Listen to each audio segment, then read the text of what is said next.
maxkamadda caalamiga ee cadaaladda ICJ ee magaalada Hague dalka Holland ayaa shalay madaxweyne u dooratay Cabdulqawi Axmed Yuusuf oo garsoore ka soo jeeda dalka Soomaaliya. Cabdulqawi waxa uu ahaa madaxweyne ku-xigeenkii maxkamadda isagoo maxkamadaasina ku biiray sanadkii 2009. dadka Soomaalida guud iyo dibadba waxay si weyn u soo dhaweeyeen doorashada garsoore Cabdulqawi iyagoo sheegay inay magac iyo sharaf weynba u tahay dadka Soomaalida. doorashadan ayaa ku soo beegmaysa iyadoo maxkamaddu ay qaadayso dacwad u dhaxaysa Soomaaliya iyo Kenya oo ku saabsan muranka soo hodinta dhinaca badda ee labada dal dhex taala. haddaba doorashada Cabdulqawi ahmiyad noocee ah ayay u leedahay sidayna u saameynaysaa kiiska muranka dhinaca badda ee Kenya iyo Soomaaliya? su'aalahaasi iyo kuwo kale ayaa waxaan weydiiyey Intisaar Cali Fidin oo garyaqaan ku sugan magaalada Houston ee gobolka Texas. maxamedow sidaad ogtahay ICJ ama International Court of Justice waxaa la sameeyey 1945 waxaana ku taala magaalada Hague ee wadanka Netherlands. waxaana ay ka tahay organ amba qayb ka tahay United Nationska oo ay u qaabilsan tahay dawladaha ka midka ah UN-ta in wax aliyaalo wixii khilaafaada ee ka dhex yimaada sida badaha oo kale in lagu xaleeyo. inta badan may u ahayn international logo quraata may sida badaha oo kale maadin logo wax laga kale may ahayn marka qaarna criminal cases fara badan oo ay qaatay baa jira. waan gartay marka muhiimadda ay leedahay in Soomaaliya maanta madax ka noqdo maxay tahay? runtii maxkamadani waxay matashaa caalamka oo dhan bay matashaa.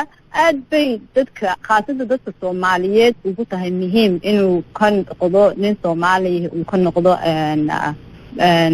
chief of justice section 10 judge amba xaakim ee ay maxkamadaasi leedahay. muhiimadda ugu weyn waxa weeyaan waxay heli karaan Soomaalidu had iyo jeer markay ula tagaan inta uu joogo ka yahay xaakimka bacdamo qof Soomaali uu meesha joogo inuu helaan wax la yiraahdo fair trial amba ay xuquuqdooda ay helaan markay noqoto international law. waan gartay sida uu ku yimid Cabdulqawi ma la magacaabay mise doorasho ayuu u galay?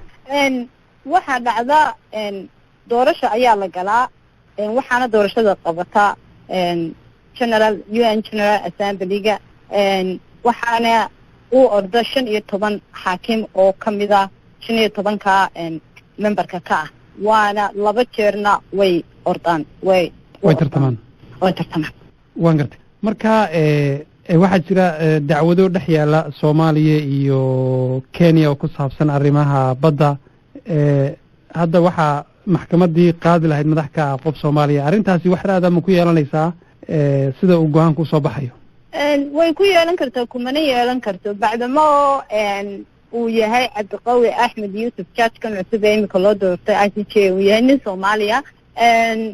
runtii u malin maayo inay inta badan ku waayeyso Soomaaliya waxay xaq u leedahay waxaan xaqeeda ahayn lagu siinayo laakiin waxa ugu yar ay heli kartaa waxa weeyaan inay hesho wax cadaalad oo ay lagu dhexdhexaadiyo si cadaalada bacdamo oo qof Soomaali uu meeshii u joogo.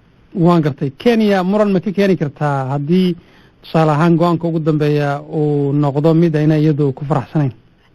mid kuma keeni kartaan filayaa sababta waxa weeyaan 15 judge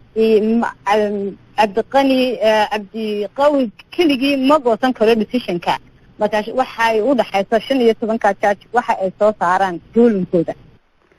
taasi waxay ahayd garyaqaan Intisaar Cali Fidin oo ku sugan magaalada Houston gobolka Texas khadka telefoonka ayayna igu warramaysay.